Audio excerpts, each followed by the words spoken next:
Going to VidCon? Well, here's everything you're going to need to know before you decide to buy your ticket. So, first things first, when you go to VidCon, you're going to get to buy either one of three levels of tickets. They have, well, technically four. They have their fan track, their creator track, and their pro pass, okay? Now, there's VidCon Plus, which is in between creator and fan pass, and I'll explain a little bit about those ones in a minute. But we're gonna go over some of the problems you may encounter and stuff, so you can decide whether you'd want to go first. One of the things, I bought the creator pass. I actually have it still hanging up, but one of the things is if you buy the creator pass, you get access to special zones while you're there, which it is more expensive. The creator pass it started out for 2026, and this could change for 2027, depending on how the economy changes. But for 2026, they were $180. And then as we get closer to the event, the price goes up. They ended up, I think, capping at $272. So if you're going to get a ticket, you definitely want to buy it as early as possible so that it's as cheap as possible before you go. They also do sell day passes for each day because it's a 3-day event. So I wouldn't recommend going with that. I'd recommend getting the 3-day pass. That way you can go any of the days you want. The parking is $25. Also something to keep in mind because, well, yeah, you gotta, and it's in a convention center, so there's not really other places to park other than hotels, which have reserved parking and stuff. So parking is $25. That's going to be an extra cost for each day you're going to go there. Something else to keep in mind. And then so for the creator pass, that gives you access to go in at the time they open, and you can go. You still have to sign up for any meet and greets you want to do beforehand, but you can go and you have access to go into all across the bottom floor of the exhibition hall, except for the meet and greet hall, unless you sign up for meet and greet. Then you can go there, but you do have to wait in line. And it's important that if you want to go, you get there early for registration because there are very, very long lines. So you want to get there as early as possible for registration, and then you wait in line, and then when they open doors, you can get in as soon as possible. Then there's the second floor, which is reserved for creators only, so creator pass people. And you would go up the escalator, you'd show the credentials and everything. When you go, before you can go up, there will be a lot of security, so you have to make sure before you go through the metal detectors and everything, you don't have stuff in your pockets that you wouldn't want to bring, knives, things that could be perceived as weapons, or unusually large metal objects or anything. You will probably want to bring your own lunch. They don't have a problem with you taking it in as long as you don't spill it everywhere. But you're going to want to take your own lunch because the food trucks are ridiculously expensive. It's like $25 per each meal at a food truck. It's like eating at a restaurant out of a food truck. So it's probably best to bring your own lunch. And if you get the pass, they'll give you a badge, which you're supposed to wear around your neck to display everything, and a wristband, which will let you go in and out of the event whenever you want. Now, I recommend for the wristband, I actually had to cut mine off because when they go up to the front to give you your wristband at registration and they pull it tight, it doesn't loosen. It only tightens. And you want to keep it loose enough so that you can take it off and put it back on throughout the days, or keep it as a memento afterwards. So if they give it to you, when they go to put it on, do not let them tighten it. Tighten it yourself so that you can take it off later, okay? Then there's also the fact that once you're in and you go upstairs, there are seminars. So the creator pass is definitely I think it's your best bet to go out of all of them if you're a content creator, because it gives you seminars on how to improve your channels and boost your stuff. And you can see on the schedule, because they have an app, which seminars are what time, so you can attend them. You're going to want to plan out your seminar game early before you actually attend the seminars, because the seminars are a lot like this.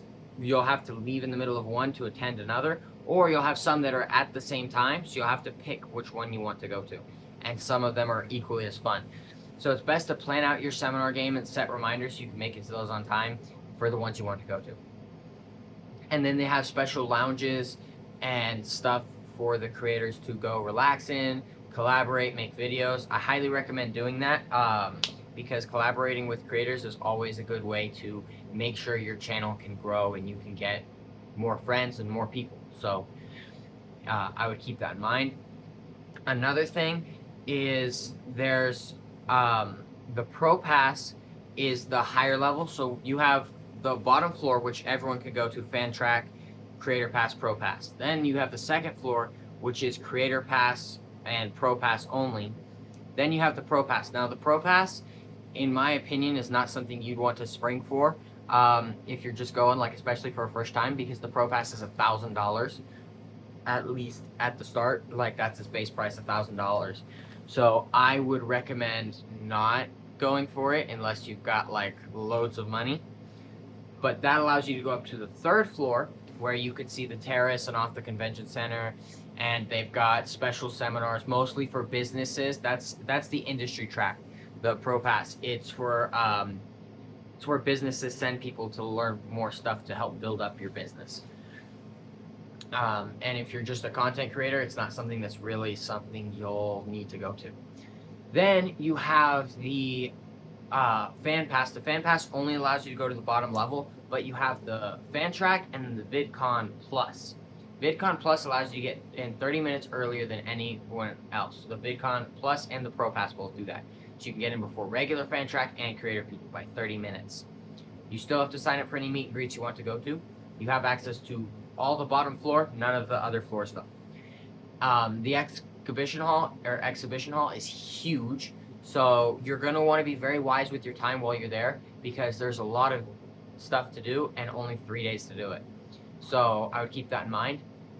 They do, well, I was there, they closed at 6 because that's when most of the events stopped happening. There's still stuff to do after that, and you can still stay after that depending on your pass level. There's just not as much stuff to do.